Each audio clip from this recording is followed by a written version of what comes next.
Halo Sobat Gramers, kembali lagi dengan saya Gita Juniarti untuk membahas buku yang pastinya relate banget dengan teman-teman dari generasi muda. Jadi bagi teman-teman yang tinggal di Gorontalo maupun di kota-kota lain yang di seluruh Indonesia, saya ingin merekomendasikan salah satu buku yang pastinya relate banget dengan kehidupannya teman-teman, dan yang pastinya juga buku yang satu ini cocok banget untuk dibaca oleh teman-teman, khususnya teman-teman perempuan. Judul dari bukunya adalah Membunuh Hantu-Hantu Patriarki.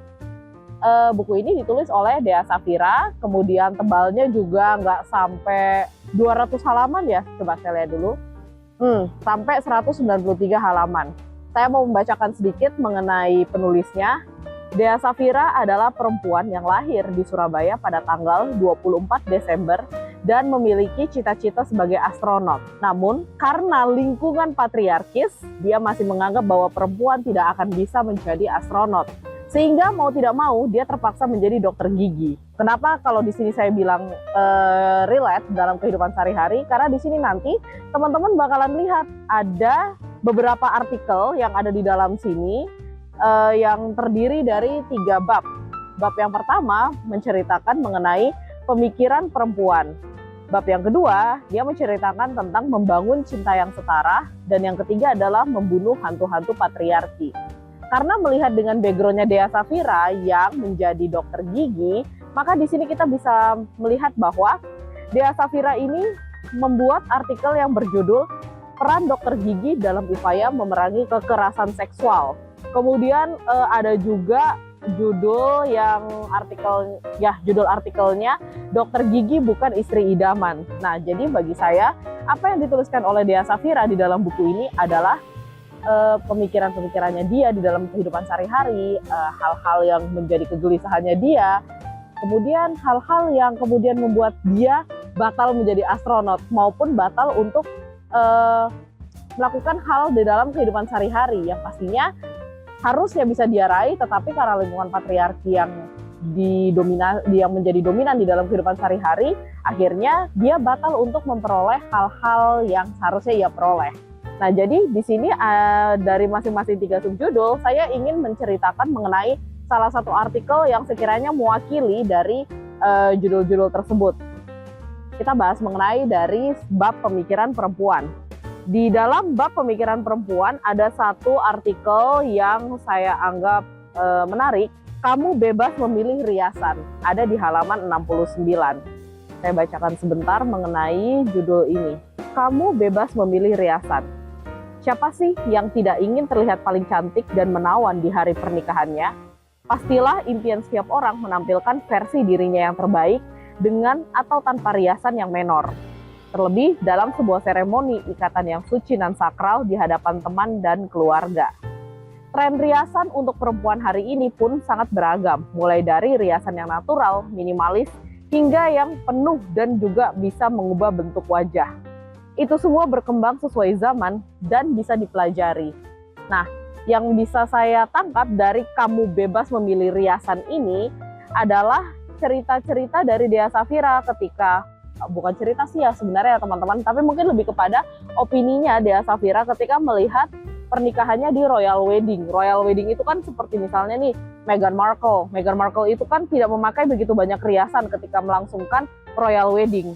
Selain Meghan Markle, kita kan juga kalau misalnya teman-teman ingat nih, Kate Middleton, yaitu istrinya Pangeran William, dia juga menggunakan gaun pengantin dan riasan yang sangat minimalis sekali. Jadi tidak mengubah bentuk wajahnya dari para aktris-aktris atau para peran-peran yang ada di Royal Wedding tersebut. Kemudian Dea Safira pun membandingkan dengan hal-hal yang ada di Indonesia atau misalnya fenomena-fenomena yang ada di Indonesia. Kalau fenomena yang ada di Indonesia adalah pengantin itu harus terlihat manglingi atau akan terlihat bikin orang pangling ketika melihat si pengantin tersebut. Padahal kalau misalnya kita lihat, merias itu adalah sebuah seni. Jadi makeup artist yang terkenal di kalangannya teman-teman ketika mau wisuda, ketika mau mengadakan engagement atau tunangan, sampai ke pernikahan, itu pastinya bakalan berhubungan dengan MUA atau makeup artist. Dan MUA di Indonesia itu lebih condong menggunakan alas bedak yang sama dengan kulit atau satu tingkat lebih putih, atau terkadang membuat kulit wajah dari si pengantin tersebut sangat putih. Mereka juga mengedepankan alis yang dibuat simetris dengan arsiran yang membentuk bingkai wajah. Jadi kadang-kadang kita perlu pertanyakan nih, manglingi itu sebenarnya apa sih? Dan manglingi tersebut tanpa sadar itu kemudian membentuk yang namanya citra kecantikan dari perempuan di Indonesia. Perempuan di Indonesia harus yang seperti ini, harus yang seperti ini, harus yang seperti itu. Jadi tanpa kita sadari bahwa riasan-riasan tersebut itu akan membuat wajah menjadi sama, seperti misalnya bola matanya pun harus menggunakan soft lens yang bening, jadi bola matanya pun, kita punya bola mata yang asli pun menjadi tertutupi, kemudian kecantikannya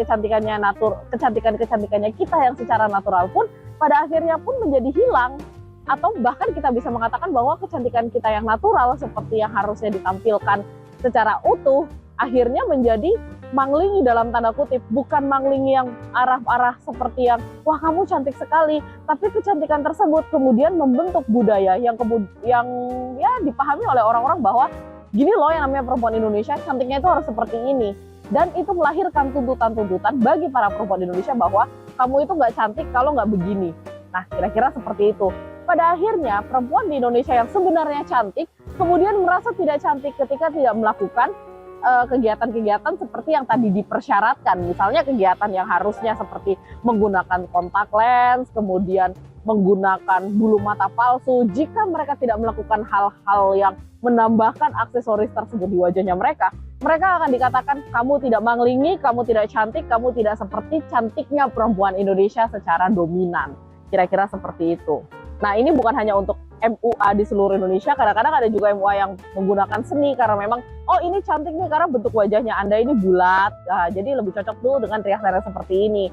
Tetapi kadang-kadang ada tuntutan-tuntutan dari si calon pengantinnya sendiri bahwa yang cantik itu harus yang seperti ini, saya minta ditambahkan ini karena saya dalam tanda kutip dituntut seperti ini oleh society, oleh masyarakat supaya menjadi paling manglingi di antara yang lain, seperti itu. Kemudian ada juga artikel di bab 2 yaitu membangun cinta setara. Pada membangun cinta setara di halaman 91 judulnya membangun cinta setara. Di halaman 97 di sini judulnya adalah berdamai dengan tidak menikah. Kemudian artikel selanjutnya berjudul bahagia sebelum menikah.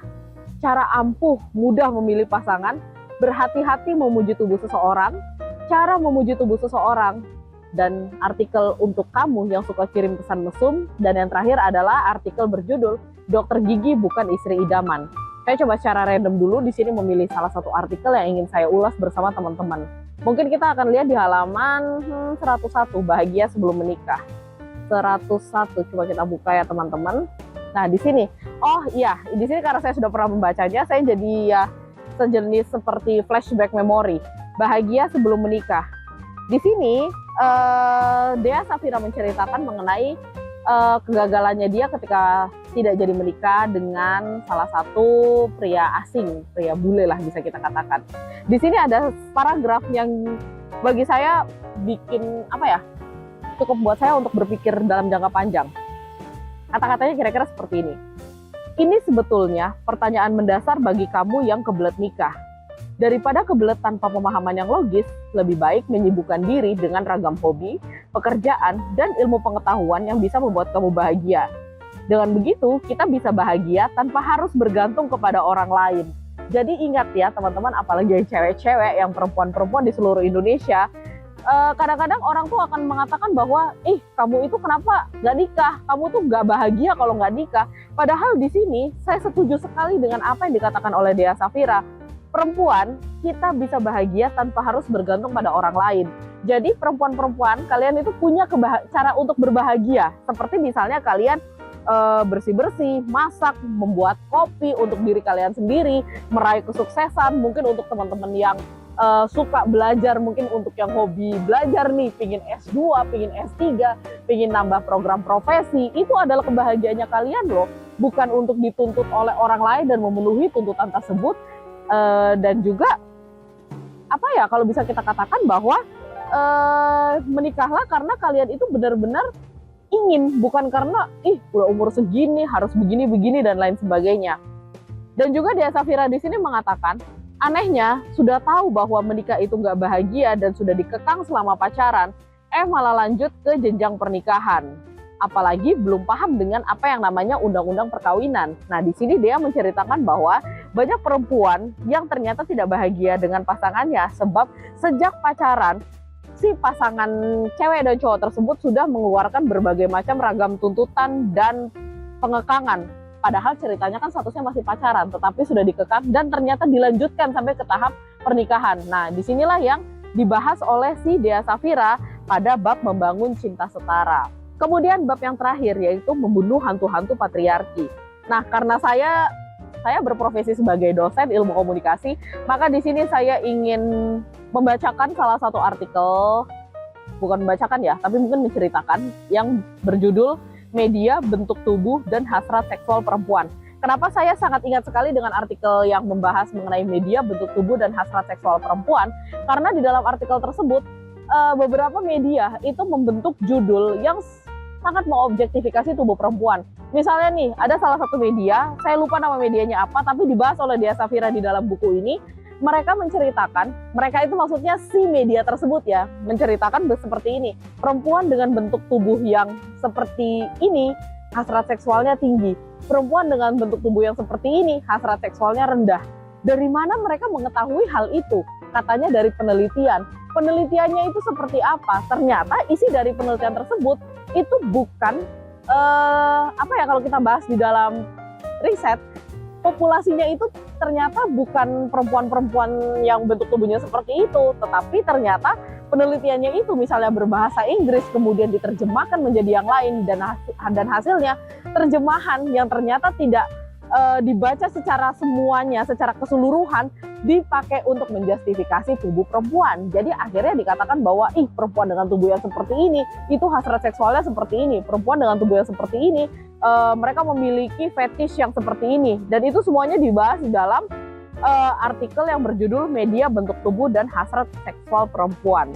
Nah, apalagi di sini Dea Safira juga mengatakan bahwa hal ini disebabkan oleh minimnya perempuan peneliti. Jadi di abad 21 ini ditegaskan bahwa perempuan peneliti itu sangat dibutuhkan. Untuk apa? Untuk mendobrak justifikasi-justifikasi yang salah dalam tanda kutip terkait objektifikasi tubuh perempuan dan juga tentang kesimpulan-kesimpulan yang bisa ditarik dari artikel-artikel yang ada di media online, di mana media online tersebut itu kan dikonsumsi oleh banyak orang, salah satunya juga terkait oleh anak-anak muda. Nah, akhirnya dengan membaca media online yang memiliki judul seperti itu, secara tidak langsung kita yang membacanya kemudian akan terpapar, berarti saya nggak boleh dong memiliki bentuk tubuh yang seperti ini, berarti hasrat seksual saya tinggi, atau jangan-jangan saya ini aseksual. Nah, kemudian menjadi overthinking dan akhirnya berdampak domino kepada kehidupan sehari-hari perempuan.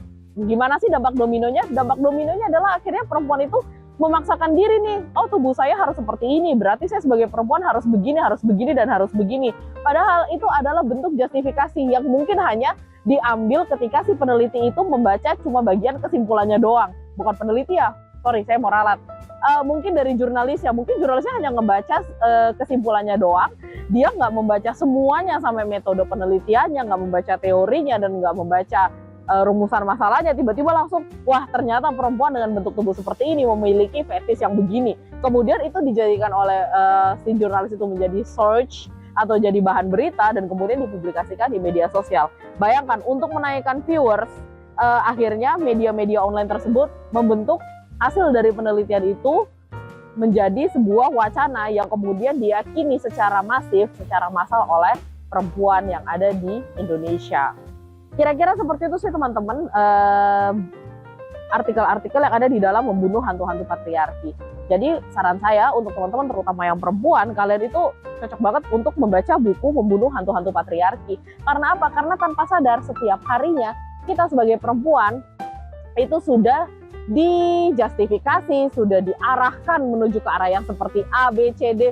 Padahal seharusnya kita sebagai perempuan itu adalah perempuan yang bebas, bukan perempuan yang banyak diatur oleh society, banyak diatur oleh masyarakat, banyak diatur seperti apa, menikah harus di umur segini, kalau menikah riasannya harus manglingi, kalau nggak manglingi itu berarti ya pokoknya banyak banget lah yang harus dipenuhi oleh perempuan.